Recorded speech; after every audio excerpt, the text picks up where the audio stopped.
بسم اللہ الرحمن الرحیم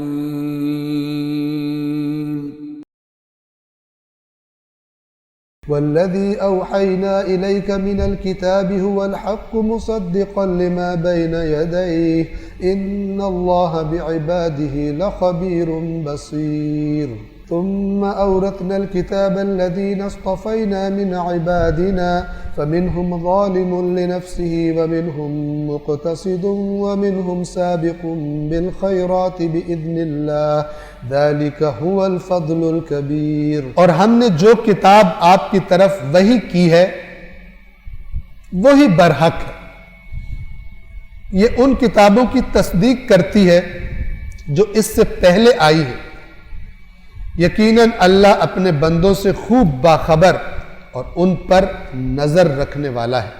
پھر ہم نے اس کتاب کا وارث انہیں بنایا جنہیں ہم نے اپنے بندوں میں سے برگزیدہ کیا۔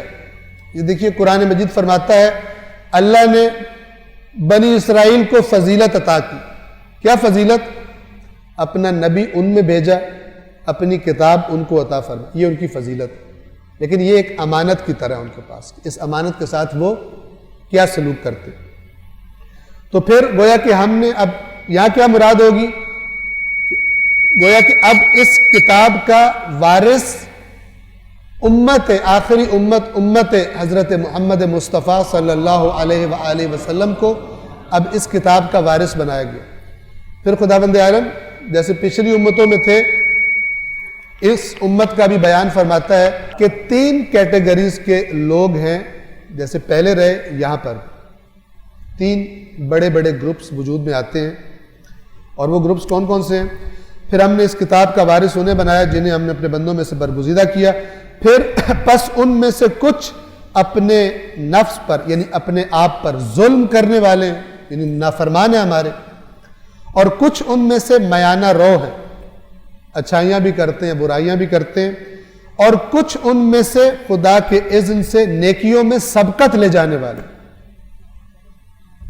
یہ 3 قسم کے گروپس جنہیں اللہ کتاب دیتا ہے، رسول بھیجتا ہے، یہ 3 پائے جاتے ہیں۔ کچھ مجرم، کچھ مکس اپ، کبھی ادھر کبھی ادھر، کبھی یہ کر رہے ہیں کبھی وہ کر رہے ہیں، اور کچھ کیا صلاحیت صفت بتائی، وَمِنْهُمْ سَابِقٌ بِالْخَيْرَاتِ بِإِذْنِ اللَّهِ، کہ جو اللہ کے اذن سے کیا کرتے ہیں، سبقت لے جاتے ہیں خیرات میں۔ اور یہ قرآن کا حکم سورہ بقرہ میں بھی ہے فَلِكُلٍّ وِجْهَةٌ هُوَ مُوَلِّيهَا فَاسْتَبِقُوا الْخَيْرَاتِ، ہر ایک کے لیے ہم نے ایک ڈائریکشن معین کر دی ہے، جس نے ادھر رخ کر اور اس نے ادھر رخ کرنا ہے، ہر ایک نے ایک طرف منہ کیا ہوا ہے، تم کیا کرو، تمہارا منہ کدھر ہونا چاہیے، تم نیکیوں میں سبقت لے جاؤ، نیکیوں میں سبقت لے جانے کی کوشش کرو۔ ہوتا کیا ہے کہ جہاں دین مل رہا ہو تو وہاں پہ بعض لوگ کیا کہتے ہیں جتنا پتہ ہے اتنا ہی کافی ہے، جتنا پتہ ہوگا اتنا جواب دینا پڑے گا، لہذا جتنا پتہ لگ گیا اتنا ہی کافی ہے۔ اور جہاں دنیا مل رہی ہو، جتنی بھی مل جائے، کہتے ہیں اور حل من مزید، اور مل جائے اور مل جائے اور مل جائے اور مل جائے، دین میں اور مل جائے، جتنا مل گیا اتنا ہی کافی ہے، بڑا غفور الرحیم۔ یہ بالکل برعکس ہے، جو اللہ نے رسول نے اہل بیت میں بتایا اس کو بالکل برعکس ہے۔ دنیا میں قناعت کا کہا گیا اور آخرت کے لیے کہا گیا فاستبقوا، آگے بڑھ جاؤ۔ اور اگر انسان مال بھی رکھتا ہے، مال بھی طلب کرتا ہے، کس لیے طلب کر رہا ہے؟ دنیا کے لیے، تو مذمت ہے۔ لیکن مال طلب کر رہا تھا کہ میں اس فیلڈ میں بھی فاستبقوا الخیرات میں شامل ہو جاؤں، تو یہ خواہش بھی پسندیدہ ہے، خواہش بھی اچھی ہے، خواہش بھی عبادت ہے، چونکہ اللہ مومن کو نیت کا پھل دے دیتے ہیں۔ اہل بیت اطہار نے اپنی روایات میں فرمایا کہ مومن کی نیت اس کے عمل سے بہتر ہے، لیکن نیت حقیقی نیت، نہ کہ دنیاوی کام عملی طور پہ کرے اور نیکیوں کی فقط نیت ہی گھر بیٹھ کے کرتا رہے، میری نیت یہ ہے، میری نیت یہ ہے، میری نیت یہ، کرے کچھ بھی نہ، دنیا کے لیے فوراً بھاگ پڑے، ادھر نیت ہی کرتا رہے۔ مومن کی نیت اس کریم خدا نے اس کے عمل سے زیادہ افضل بنائی۔ کیسے؟ اس لیے کہ انسان جب نیت کرتا ہے، مثلا آپ نیت کریں کہ میں نے، مثال کے طور پر میں نے کراچی کے سارے غریبوں کا مسئلہ حل کرنا،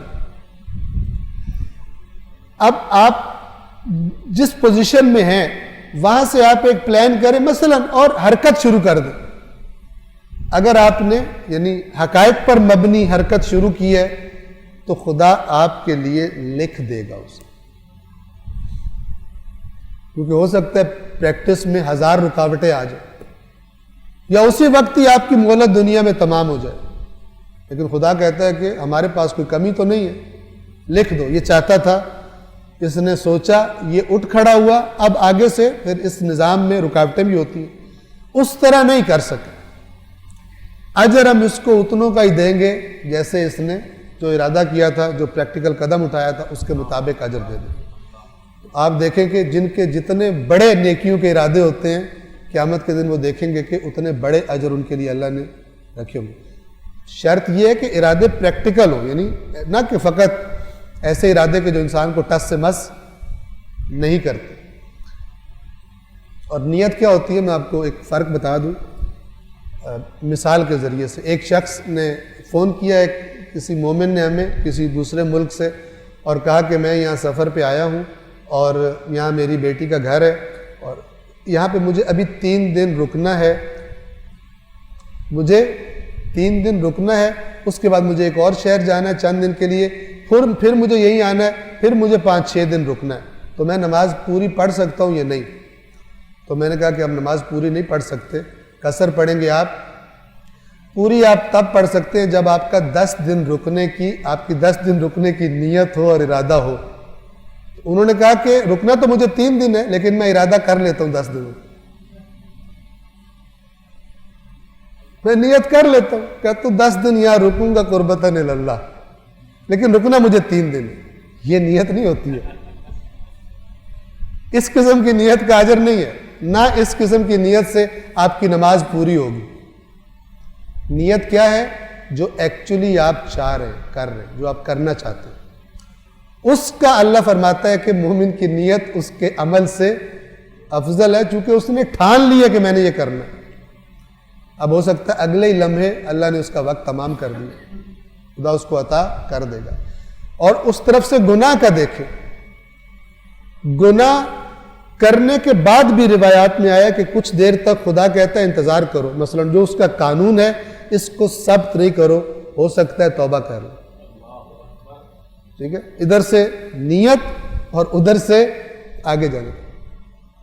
اور پھر اگر وہ لکھا بھی جائے مثلا, اب لکھنے سے کیا مراد ہے وہ خدا بہتر جانتا ہے, لیکن چونکہ قرآن نے بھی لفظ یہ استعمال کیے ہیں کرامن کاتبین, بڑے بزرگوار لکھنے والے, یعلمون ما تفعلون, ان کو علم ہے جو تم کرتے ہو.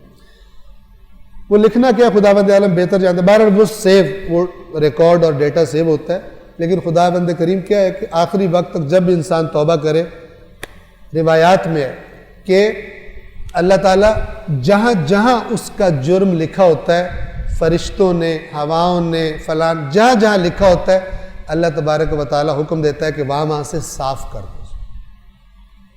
حتیٰ کہ ملائکہ کو بھی بھول جائے, کسی کو بھی, کسی مخلوق کو بھی نہ یاد رہے کہ میرے اس بندے نے یہ میری نافرمانی کی تھی. یہ روایات اہل بیت کے لفظ ایسے مٹا دیتے, نشان بھی نہیں رہتا, یعنی کوئی گواہ بھی باقی نہیں چھوڑتا, اور میں بھی معاف کر دیتا. بس ان میں سے کچھ اپنے نفس پر ظلم کرنے والے ہیں, کچھ میانہ رو یعنی درمیانہ, کبھی ادھر کبھی ادھر, اور کچھ اللہ کے اذن سے نیکیوں میں سبقت لے جانے والے ہیں.